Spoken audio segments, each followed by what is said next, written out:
Should I just clip it on there? Yeah, on cool. there? Yeah. Okay. Are you sure? Yeah, that's fine. I'll just kind of Sit there? hanging out. Okay, great. Thank you.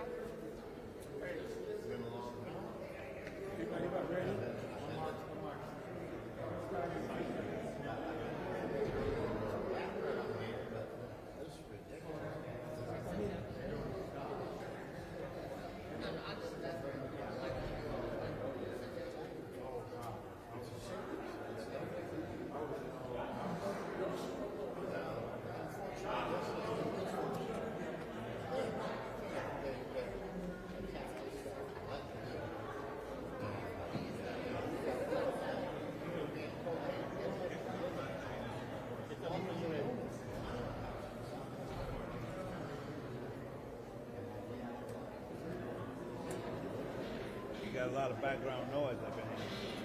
I'm back. Question for you. I know this made your leg, everything up. We have so much noise coming in here. Can we go upstairs to the fourth floor? They killed Dave. They killed Did one on the fourth floor? We're a security risk. Huh? It's a security risk according to the security guard. Okay. Hey, man. We would, as long as you're right there, we kill that background noise. Okay. All right. Y'all want to come over around here? Y'all want to? I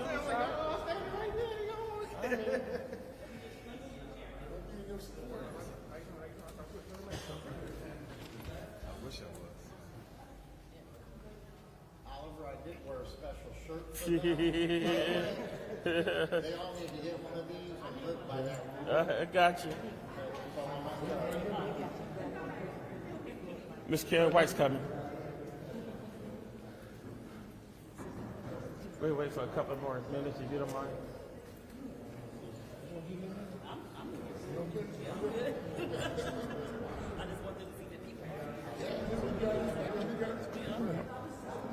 Okay, that's fine. Huh? Okay. No problem. It's like, Okay, my piece. Anybody else coming? All right.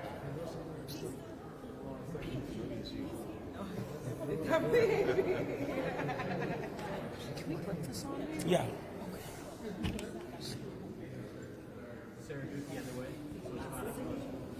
Oh. All right, there you go. All right. Good afternoon. It's a sunny afternoon, and I'm grateful. I'm Dr. Oliver Davis. I'm the City Council at Large for the South Bend Common Council member, and this is my 14th year on the City Council. 12 years as the 6th District Council person, 2 years now as the at-large, 1 year as President of the Council, 9 years as Vice President of the Council, and I share all that with you out of full greatness to the people of South Bend who have allowed me to serve on this council for all these years, because I'm excited and do that. Even though it's a sunny day here, yesterday was not a sunny day. Yesterday it was a cloudy day. It was a cloudy day full of disrespect. Aretha Franklin said R-E-S-C-P-E, I can't even say it right now, R-E-S-P-E-C-T. And that's what we said. Sometimes you don't feel like it, you can't even spell it because of what happened. But somebody gets in your personal space and they're all over your face like that and say they've been the chair of the committee. Just because I was the president of this council, just because I was the vice president of this council, did not allow me to make rules or to throw somebody else. I have Miss Councilwoman Karen White, I have former Councilmember Henry Davis. If I had a disagreement with them, if they were council, they get to sit. No matter who, if you're a Democrat, if you're a Republican, if you're black, if you're white, Hispanic, Asian, you get to sit. And that's the key thing. Yesterday at the Rules Committee, I recognized that I'm not on the Rules Committee. I've chaired the Rules Committee. I was the president. I was the vice president for 9 years. I've been on the Rules Committee. I know the Rules Committee laws. And so it was a public meeting that was announced. A public meeting. That means the media was there. That means people were there. That means everybody was there. And so I go to my normal seat. I did not even go to get my name tag because I'm not a member of the committee. But I can sit. You all gave me the right to sit, and I was there to sit, to observe, to see what happened. So I sat in my seat, just like Rosa Parks sat in her seat. in my seat, and all of a sudden, the chair of the committee, Miss Thomas Morgan, tells me that I have to sit in the audience. And I ask, what's the rule? What's the municipal code? And she said, I'm the chair of the committee. Then our parliamentarian, Attorney Bob Palmer, says I have to sit in the, again, as you can see in the video, I asked, what's the municipal code? We don't just make up rules. I don't care if you're the President of the United States, the governor of the state of Indiana, or the mayor of the city of South Bend. You have to follow the rules. We're not above the law, okay? And so I sat in my seat. He came over to me in a posture to tell me to leave and move off the stage. I did not. I sat in my seat. Then he goes out to get the police officer to remove me for disorderly conduct. I must praise our South Bend police officers, because the South Bend police officer educated our attorney, who should have known the rules, about the fact that he is not going to get involved in a non-disorderly situation. And he did not come in, made a phone call to his authorities, who reminded him of who he is, and he did not come on the rules. You can see all that on different video. I didn't make that up. That's real. Miss Rachel Thomas Morgan leaned into me. I stayed still. If I had stood up, it would have looked like I was going to fight her. It would have looked like I was going to abuse her. She would have definitely said that I harassed her. I am a licensed clinical social worker. I have to abide by my own laws outside of being a public official.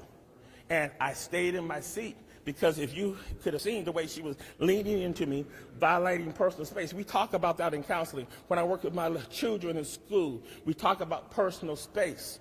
You back up. And she's leaning in my personal space. If I, as a man, would have leaned in her personal space, that's a violation. And she said, I was disrespectful to her. You are in my personal space. That's my personal space. Been my personal space since my mama let me out. Back in the time, it became my space. Okay, when I was 8 pounds, it was in my space. And now I'm 56 years old, still my space. And I wasn't moving unless there was a rule. Then they said to me that, oh, you come up with the rule. It's not my responsibility to come up with the rule. It's their responsibility. And Bob Palmer was in error and totally needs to be removed as our attorney when he violated my rights and tried to get me arrested as an official. Your public official tried to get me arrested because I sat in my seat. Hey, I'm from Alabama, okay, where Miss Rosa Parks was. I didn't mind. For the first time in my life, I said, I'm about to be arrested. And I started thinking about my ancestors in Black History Month. And I sat there. And I sat there because my parents had to sit in the back of the seat. I became president of Transpo when my parents were sat in the back of the seat. I sat there and I stayed still and I asked for the record. And then she said to me, we may have to cancel the meeting. And I said, go ahead. Because if she was going to recall another meeting, I was coming back to that meeting. Last year in July, on the first week of July, Miss Sherry and I came to a rules committee. They met us at the door and told us that we were not allowed to be in the meeting. I said, what? They threw us out the meeting. I didn't go to the public then. I kept it quiet. But they threw us out the meeting last year. And I, who chaired this meeting years ago, who was a part of this, never threw anybody else. Councilman Henry Davis is here. Councilwoman White is here. We all talked about it. Whether it was Dave Votter, who was a Republican, and he's white, I'm black, didn't matter. If you're an elected official, you were in the room. Because you were in the room. You earned your right. And so last year, they threw us out, said we could not come when they dealt with those things in July. I was stunned.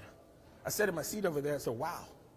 This year, after we heard the counsel of Luke Britt, who's the public access director for the state of Indiana, he sent his letter to the council and advised them that all public officials, when you're discussing us, need to be done publicly. Publicly. I'm a public official, so you got to deal with me publicly. I don't have a private life. People stop me, Walmart, all the stores. Council, you got a minute? Council, you got a minute? Council, you got a minute? Come by the house. Council, you got a minute? Council, yeah, I have a minute. Because I'm your minute. Y'all elected me to be your minute. Okay? Call me at 11 o'clock. I won't even say who. Well, I didn't care because I'm his minute. You got my point? So therefore, when we got thrown out last year, that was totally disrespectful. This year, we said it's open. Bob Palmer got up there like this, an executive session meeting. Even if it was an executive session meeting, I have a seat at the executive session. I have a seat at the caucus that y'all gave to me. I'm the longest African-American male that's been on this council. And in Black History Month, I was disrespected. I was hurt. I couldn't hardly sleep last night. It was painful to go through that. Leaning down. Sorry, Ben. I had to show you. Leaning down and saying that's respect. If she considers that's disrespect, if she considers that respectful to me, then she needs to resign. Because that's not respectful. As more women get into power, they have to understand they cannot do the same thing they have been accusing men of doing when they were in power. Is this the real issue? I teach policy at several universities, and I ask them, follow the rules. I'm the chair. I'm the president. Whoever cannot create the rules. That's not fair. And I am calling for a rules committee against Ms. Rachel Thomas Morgan because that was disrespectful. That was harassment. And then I went in the back. Tried to cool off because I lost my ID. And Councilwoman, our second district person, came in there, Miss Ophelia Gooden Rogers. I went in her office, and she said, you looked terrible out there tonight. You look terrible. You look like a down-low nigger. Wow. And I said, what? You look like a down-low nigger, and you're sitting up there, and you have a doctorate. I don't respect that. I don't respect your doctorate. Nobody respects your doctorate. I said the people of South Bend have elected me in this council 4 times. They respect my doctrine. They respect who I am. You don't call me a nigger just because I'm black. And I don't allow white people to do that. Why would I allow a black person to do that? Nigger's nigger no matter who says it. Whether it's a black person, a white person, green person, Democrat, Republican, Libertarian, whoever. Don't take me back there. Don't do that. And she said, you're down low this. And I walked out of her office. Where you going? You going? You running? Yeah, I'm running. I'm running away from her calling me sexual harassment. I'm running from that. I'm filing a grievance against her, the second district. That was out of order. Out of order to do it. I went right into President Lee. He said, well, you should have come down there with me. I said, you were the one under investigation, not me. If I was under investigation, which I was years ago, they got mad at me, said something else. I'm going to go into it now. I brought my attorney, and the whole council weighed in. So I have been on both sides. I've been under investigation, and I've been the chair of the committee. Okay? Ms. Rachel Thomas Morgan has only been the vice president for less than 2 months. And last year, at a meeting in November, she was very rude to me. I held him to that. I am tired. I watched the citizens of South Bend come before the president's floor, get yelled at, get screamed at by a former president, by so many things. I'm tired of that. And then I've experienced it myself. People have a right to come up and say, I disagree with you, Councilman Davis, or you haven't called me back, Councilman Davis. Whatever, that's cool. Stop talking to Mike. Stop doing it. That's wrong. The ACLU even here and tell us that. That's wrong. Okay? I don't care who you are. Black people, white people, old people, young people, gay, straight, need to feel safe coming to the council. Whether you go to church, whether you love God, don't love God, that's not my point. We're government. We're your government. And when you don't feel safe, those of us who are up here don't feel safe, something's wrong. Okay? And so I had to tell President Lee, candidly, who was the first district, you were the one on the investigation. And he stayed there and then afterwards, I don't even know he should have been allowed to come back in the meeting because the whole meeting was one. And so, but he came back up. So, fine. And as soon as he came back up, Miss Ophelia Rogers said, see, after the meeting, I'll be right down there. Well, because you don't know the rules. You chose to do that. That's fine. Other people chose to go to the back of the bus. Rosa Parks stayed. Okay? So if she was ignorant enough to go down there, okay, well, the park stayed. I know my rules. I chaired the city. I led us to so many different developers all over the city. I could point to them. I know my rules. I came in here, no grade. I'm grayed up now, guys. Got a bad knee, got a lot of stuff. Okay? Told my daughter, don't bury me in Alabama. Bury me right here now, right here in South Bend, right over there. Put on the bow tie, the yellow bow tie and a suit, and I'm good. All right? Because the people of South Bend have respected me. R-E-S-P-E-C-T. Got it right. Because we have to have respect. Everybody here needs respect. All you all need respect. Okay? If you have a degree, if you don't have a degree, bachelor's, master's, if you got a doctorate like me, I still need respect. Your doctorate doesn't matter. Nobody respects you. That was wrong. She was wrong. Miss Rachel Thomas Morgan was wrong. And attorney Papa just said, well, you violated the attorney. Just because the attorney tells you to jump in the lake, you don't jump in the lake. Okay? Mama didn't raise no fool. Daddy didn't either. And so they taught me to speak up. And yesterday, they taught me to sit down. And so I sat down. And I sat down for the people of South Bend who need to make sure that what our elected leaders are doing is correct. And we need to have every single rules committee. We need to make sure that we all live in our residency. We need to make sure that we don't have any conflicts with things that are going on in our life. Y'all know my life. And so I've shared with that. I thank y'all for coming out here. There are people who want to share their comments for a second, and then we're gone. Can we ask questions? Yes, you can ask questions. Can they share this real quick, and then I'll sit down. Go ahead. One quick minute. Go ahead. Hi, I'm Trina Robinson, NAACP President. I'm here today in support of Oliver Davis. I'm so dismayed that we have to deal with what we call systemic racism. There is absolutely no reason why a black man has to have someone stand over him as if he's a second-class citizen. I don't care if it's a black woman, a white woman, a green woman, or whatever. You have to respect one another. And for her to do what she did is totally disrespectful. That is something that the NAACP does not stand for. And we are here today to let the community know that we must stand strong. We must take a stance when situations like this happen. Everyone wants to say that there's no such thing as racism. We want to call the race card. No, it is systemic. It is what it is, and we need to deal with it, and we will address it. Thank you. Peace and love, peace and love. I'm here as a representative of the New Black Power Movement in South Bend, a very, very well friend. We represented with you when we first started, so we're here to support you now. What we seen yesterday and what we seen online this morning, y'all say Rosa Parks, to me it reminded me of the people that was at the lunch lines getting ketchup poured on them. And they had to sit there and be quiet and reserve themselves. You said already that if you would have stood up, gave a image of you that we all know isn't you. That in my neighborhood, in my neck of the woods, anybody that does that, it wouldn't have happened that type of way.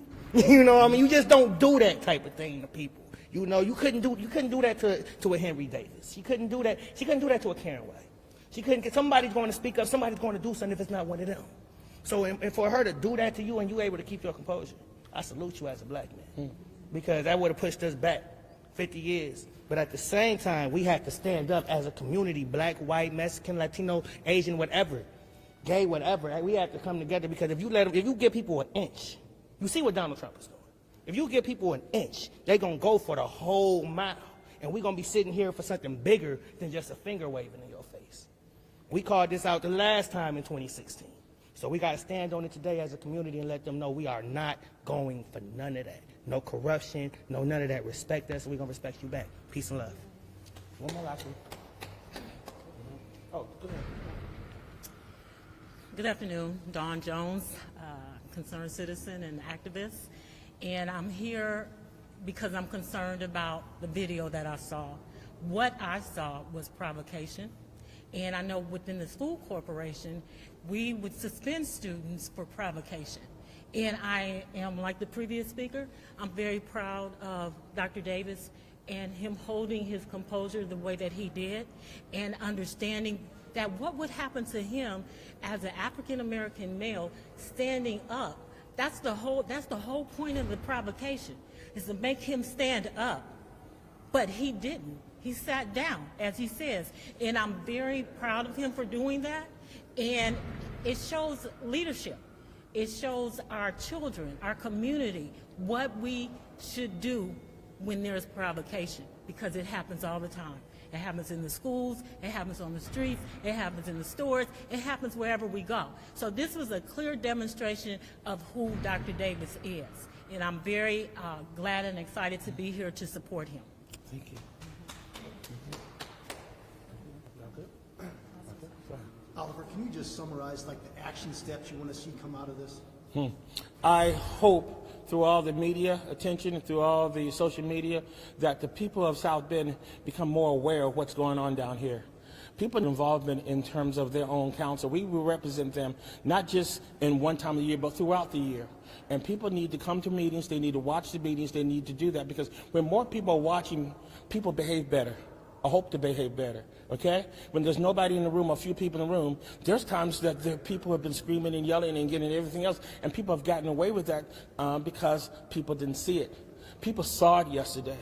I mean, go places all morning, hang in there, praying for you, because they saw it. They saw the reports that the media has said. They saw the social media. And so I also think that we have to have a rules committee, but the people on the rules committee were sitting there doing it, but I still got to go through the process of doing that. I also think that we need to have a new attorney for the South Council, because Bob Palmer said to me, well, you didn't vote for me. And so therefore retaliation because I didn't vote for him. Whether I vote for people or not, once his decision is done, I didn't vote for President Lee. But once he's become the president, I said, hey, you're the president. That's okay. We have a right to vote. And then once the vote is done, I can accept the loss. I've lost. I'm a Cub fan. So I have to accept, therefore we have to move forward. And so we have to learn how to move forward and still be able to continue our life. You got my point? And so that's what we have to do, and not vote because we lost. So they say that there is an ordinance that rules committees perform in non-public executive sessions. So if this was in public, obviously it would be not to the public. They say that they wanted to still hold that forum in that non-public executive session forum, meaning others could sit, comment. Is that true with the executive session, since you said that you serve on the rules committee? Luke Brick has advised them of the fallacy of that kind of a situation because of the fact that you are dealing with me as a public official. If I do something crazy or run the light or beat somebody or do something, even little things, I make the news. Why? Because I'm a public official, okay? And so therefore, we're having this meeting because I'm a public. I not only have to deal with the public, I'm a licensed clinical social worker and I'm everything else. And so I'm a public. When it comes down to that, let's take, for instance, once they moved the location of that room to that, it became public, okay? Since it's public, we are not going back on what we did last year. First of all, last year was ridiculous too. I already opened up and said we were gone. And since they said that, we left. Since it became public, I have a right to sit in my seat. I do not have a right to comment. I do not have a right to vote, which I did not do. I didn't even get my name tag out there, but I have a right. In that ordinance, it does not say that I have to sit in the audience. In that ordinance, it does not say that I cannot be in the room. In that ordinance, it does not give the clerk the responsibility to sit on the council's table. In that ordinance, it does not say that I have to only be on the media on things. It doesn't say any of that. I know that they know that they were trying to play you. Do not follow the games of Bob Palmer. And he even tried to confuse everybody. Well, an executive session, it's not an executive session. Y'all wouldn't have been there. You wouldn't have been there if it's an executive session. Your media is not allowed. The public is not allowed. So he tried to confuse you all with that. I know how to do that. Yes? Can they still still want to run the meeting as if it was an executive session? You cannot still run the meeting when it's a public meeting. Because you cannot do that. You cannot have your private and public and eat the same thing. I cannot chew and keep my mouth quiet at the same, stuff. You can't have both. And he was trying to play both laws at the same time. How can you have half the media and not have the media? Furthermore, Councilwoman Sherry Bowden Simpson came to the meeting.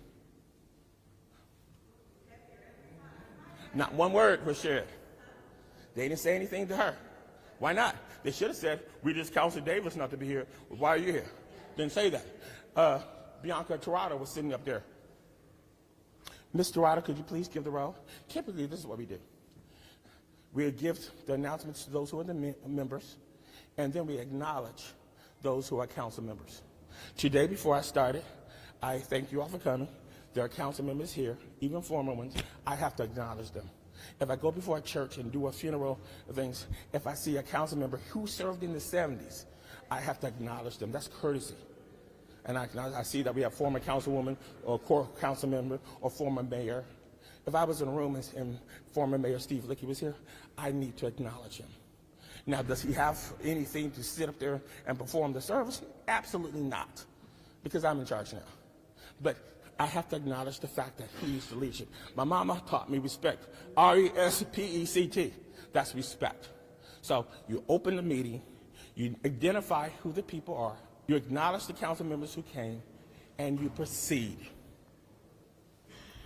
Next question. Can I ask one question, Councilman Davis, because we are in Black history. We feel your pain, and you have put the city of South Bend on pause. Going forward, we have a council meeting on Monday. Can you tell us what that will look like? Will you boycott? Will you have a reprimand for those there? What does that next meeting look like for you? Well, the next meeting looks like me. I'm going to attend the meetings that I'm on the committee. I'll attend the meetings that I'm not on the committee. I plan to be there. I plan to share my thoughts on the different items that we will be addressing. I plan to vote yay or nay on different ones. And then I also plan to share with them a letter basically sharing again that we have gone ahead and filed different kind of rules committees actions against the members I've told you. Councilwoman Rachel Thomas Morgan, Councilwoman Ophelia Rogers, and our attorney. I will put that there from that standpoint. I don't boycott because I can't boycott because y'all voted me to get in there to fight. Will an apology from those you just mentioned satisfy your... I always accept apology, but it needs to be a public apology. Public actions demand public apologies. Private matters demand private. If I'm meeting with you and me, we going out and I said something that offended you and we only the two know about it, I'll say, Pastor, I'm sorry, and you say that. But if it's a public thing, I'm at your church, I'm at a meeting, and I do that, I need to give you a public apology. So Oliver, I've been at these meetings for well over a decade. I've seen you up there in your seat for all these years. Myself personally, I think you've been very respectful and you look out for everyone in this community. I don't agree that the rest of council members do the same. But last night, I was embarrassed by the actions that were taken by these people. And it kind of brought back memories of Roseland when the Snyders controlled Roseland. And they were having people physically hauled out of their meetings. Public wasn't allowed to speak. This has now been going on for about 2 years. And you know I was very active for many, many years. And I've kind of just been in the background watching things from at home. But now it's like they came up and kicked the dog's cage. And I'm going to have to start coming back and holding them accountable. I have some choice words for them at the next meeting. And all I can say is, if you remember when Bill Redmond wanted to run for sheriff and Tim Corbett jumped in the race, and many people in this community did not want Corbett as sheriff, you know what I did. I sat with trucks with flashing lights in front of Metro Homicide. I went and visited coffee houses. I did everything in my power to make sure that he did not get elected. Well, you can tell your council people that they woke the I Spy guy again, and I will do during the next election what I did to make sure they don't get reelected to their seats, because they're supposed to be the best we have in our community. They're supposed to represent us, and they don't represent me because I don't treat people that way. And as far as I'm concerned, I believe you should look at getting a restraining order. When that woman was in your face, look at that video again. Not only was she over you like a mother hen, and you were in a chair, so she was above you. She had a pen in her hand, dude. She could have put your eye out with that shaking hand. That's why I didn't move. My mama, rest her soul, was almost 6 feet tall. And I tell you, Even my mama gave me more respect to that when I was totally in trouble. Okay? And, you know, and for, out of respect to her own child. And so, therefore, you, Rachel Thomas Morgan, I tell you, if I was doing that and had a pen, I don't have a pen on me, but if I had a pen and or my keys and I was doing this, okay? Y'all would have had this interview with me over at the St. Joe County Jail. And hopefully somebody would bill me out, but that's the truth of the matter is it would have been there. That's why I had to stay still. Again, we're talking about reverse discrimination. That's reverse gender discrimination, and she cannot do that. She has the power. She's the vice president now. I'm a council member. She has the power throwing this in my face, in my personal space. Again, Pastor, thank you for being a good role model. I appreciate it. I respect you for staying seated and staying calm. And I'll just end with this. Us Davises need to stick together. Well, I appreciate it. He's a Davis from another mother. I appreciate it. Thank you for coming. And everything. I'll see you at the family reunion. Again, thank you. We're here to serve the people, y'all. We're here to serve the people. And if the Rules Committee, if they have voted to move forward with issues, it would have been sent to the council. And so, therefore, my due diligence, by taking the time to come yesterday, a meeting was announced 48 hours. I came, sat there, and was obliterated. That's the best thing. Just totally disrespected. I was just pitiful. And I had to shake about that. I had to just say, wow. I thank people for their prayers. I close with this. I appreciate the prayers that came. People were sending me prayers all night last night. They were texting me prayers. They were sending me prayers. The people of South Bend. I live in a town where I don't have any relatives. I don't have any relatives here, y'all. But who's been my relatives? The people of South Bend. People of South Bend. When I fly places to come back, I get to the South Bend gate. Hey, the people in South Bend. My mama's gone. My daddy got dementia. No, don't know me anymore. Okay, my sisters live in other places. My daughter's gone. I haven't seen my young one in years. Y'all my family. And my dog. I got to give her credit. And so thank you. I'm about to go pick her up. She's getting her nails done and her coat done right now. And so, therefore, I thank you for that. Because y'all been my family. Y'all been the ones who voted for me. Some people have been the ones who voted against me, but they still love me too. And so, but whether you did or not, I'm in council at least this term, which would make a total of 16 plus years. 16 years on transport, 16 years here, 9 years on the zoning, MACOG. I put my life into the city. When Charles Martin, Melvin Reed, who was my buddy, he had prayer with me before I came out here. And he got me out here, put up yard signs in the rain. Now he's 80 years old. Hey, you know, I stand on the shoulders of Charles Martin and all these other people in this town. And they would not want me to have stood up yesterday. They wanted me to stay in my seat. And I did.